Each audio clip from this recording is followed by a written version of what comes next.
Nah,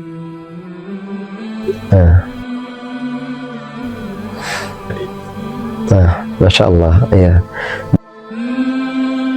Ya, ini menarik ya. Masya Allah, ya. Tertarik itu adalah rihlah ilmiah beliau. Ya. Nah, halakonya kemudian keluar melihat gajah itu, gitu. Saking penasaran, iya. Mengapa kita meninggalkan rumah? Mengapa kita meninggalkan kampung halaman? Terkait dengan kisah tadi, kita ingin Ramadan kita betul-betul bermakna.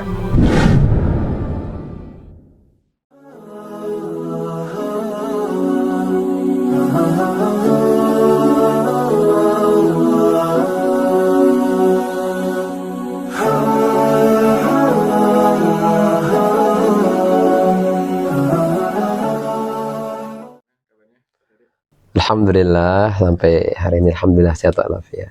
Ustaz, di sini saya ingin beberapa pertanyaan. Masya Allah, silakan, fadhal. Ustaz, sekarang banyak kira-kira siapa sosok yang cukup kita Masya Allah, ini pertanyaan menarik nih.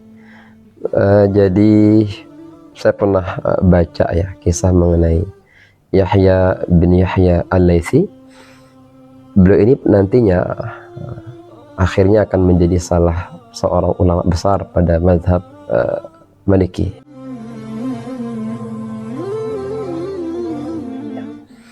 Jadi beliau ini lahir kurang lebih di paruh abad kedua, tahun 7 atau abad 7 Masehi di Andalusia, Spanyol saat ini. Ya.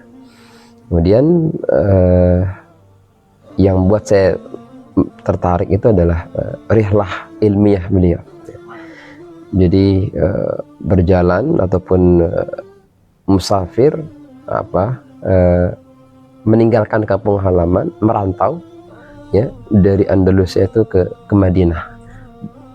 Dan pada akhirnya nanti bertemu dengan Imam Malik bin Anas rahimahullah ta'ala.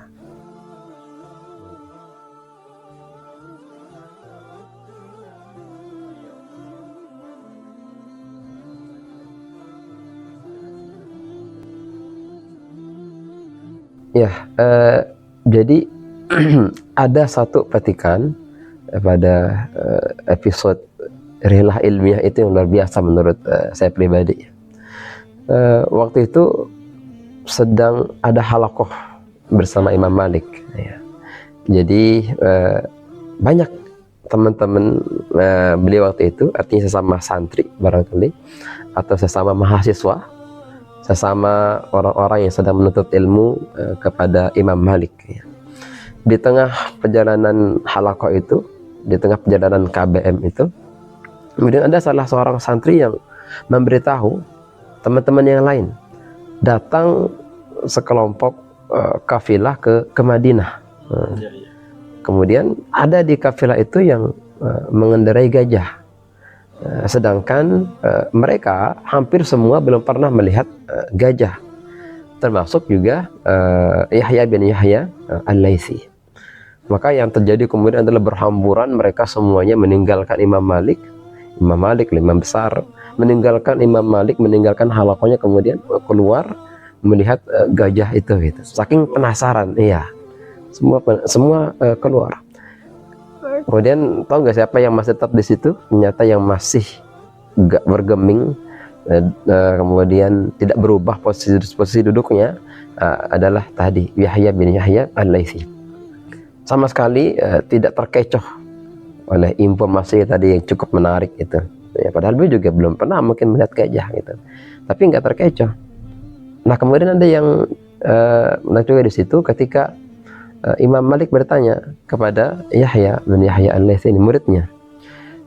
Beliau mengatakan, "Malaka lam takhruj litanzur al-fil?" Kenapa nggak ikutan keluar sama teman-teman yang lain? Kan lihat gajah juga gitu.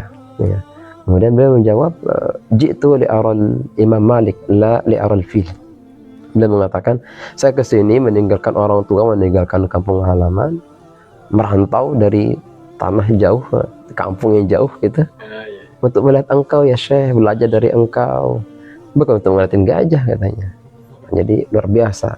Setelah itu kemudian Imam Malik, wah ini mungkin menurut beliau ini pemuda ini luar biasa nih, bukan pemuda biasa saja, bukan kaleng-kaleng gitu. Akhirnya semenjak kejadian itu Imam Malik memberikan perhatian yang sangat besar pada beliau, dan bahkan diberikan julukan, julukan yakni Aqilul Andalus, seorang laki-laki yang berakal dari Spanyol gitu. Luar biasa menurut saya kejadian itu.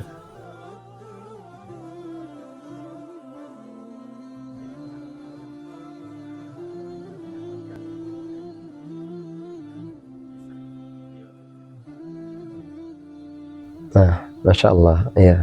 Jadi sebagai seorang talibul ilmi, ya, para mahasiswa di Al-Wafa ini mungkin juga karena juga bertetangga dengan Al-Fityan, ya, santri juga, ini sebuah pelajaran besar nih sebagai seorang penuntut ilmu, dan kita juga talibul ilmu sampai akhir hayat, ya. Ini kisah ini mengajarkan kita harus fokus, ya. Fokus dengan goal, fokus dengan tujuan. Mengapa kita meninggalkan orang tua? Mengapa kita meninggalkan rumah? Mengapa kita meninggalkan kampung halaman? Ya kita punya tujuan di Al-Wafa ini.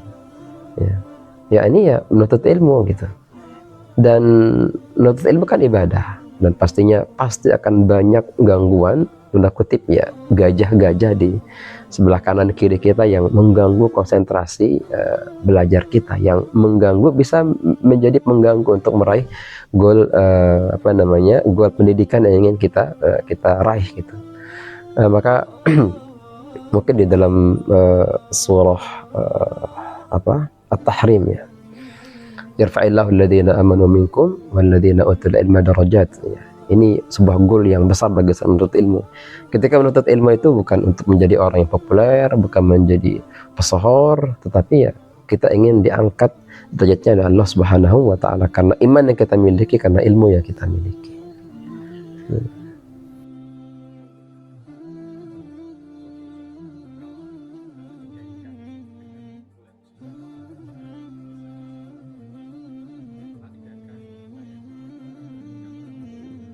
Ya, ini menarik nih, ya.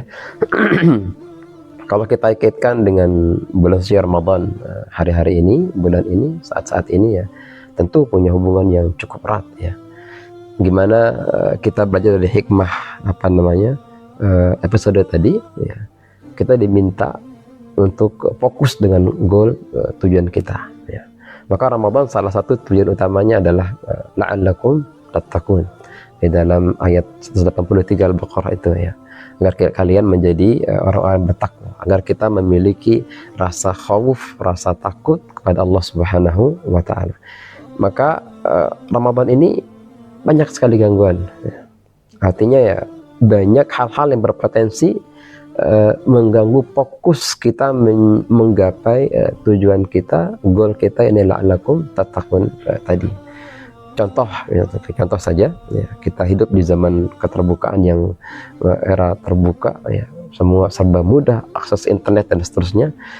Saya khawatir jangan-jangan kita terlalu lama-lama bermain gadget, ya. Atau juga mungkin game online, ya. Nah, itu juga cukup mengganggu itu. Akhirnya ya kita kembali ke hal tadi itu, bahwa tujuan Ramadan kita adalah menjadi pribadi yang bertakwa. Maka mungkin kita bisa belajar untuk tetap fokus 24 jam meraih predikat ketakwaan itu. Bahkan selama 1 bulan penuh, semoga kita bisa meraih predikat ketakwaan itu.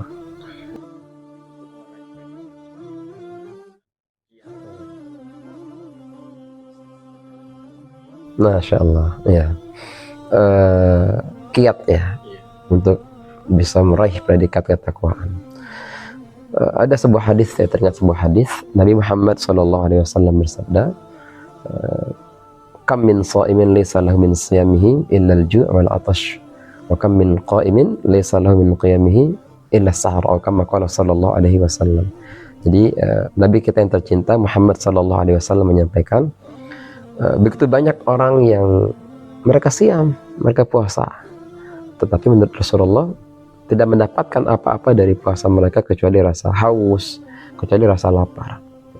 Allah nggak kasih predikat yang baik gitu. Mungkin rapotnya di sisi Allah itu merah malah. Dan betapa banyak kata Rasulullah orang-orang yang mereka menganggap persepsi mereka qiyam malam-malam Ramadannya. Tetapi kata Rasulullah, laisa lahu min qiyamihi illa sahar. Nggak dapat apa-apa kecuali ya hanya begadang, hanya menahan kantuk dan seterusnya. Ya. Jadi terkait dengan kisah tadi, kita ingin Ramadan kita betul-betul bermakna. Kita ingin Ramadan kita betul-betul mengantarkan kita menjadi pribadi-pribadi yang bertakwa. Maka kita minimalisir gangguan-gangguan. Semoga Ramadan kita bukan hanya menahan rasa lapar dan haus, dan semoga qiyam Ramadan kita bukan hanya menahan ngantuk, bukan hanya begadang, tapi betul-betul bisa mengangkat posisi kita, memperbaiki kualitas rapot kita di hadapan Allah Subhanahu wa taala. Itu barangkali.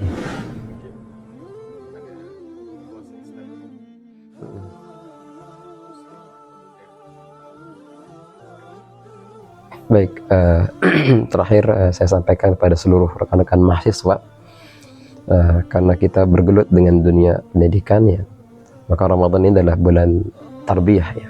Betul-betul kita digembleng, kita dididik ya, dengan berbagai macam variasi ibadah ya. Dari sholatnya, dari qiyamnya, dari kemudian siamnya juga, bahkan dari sedekah, dan seterusnya.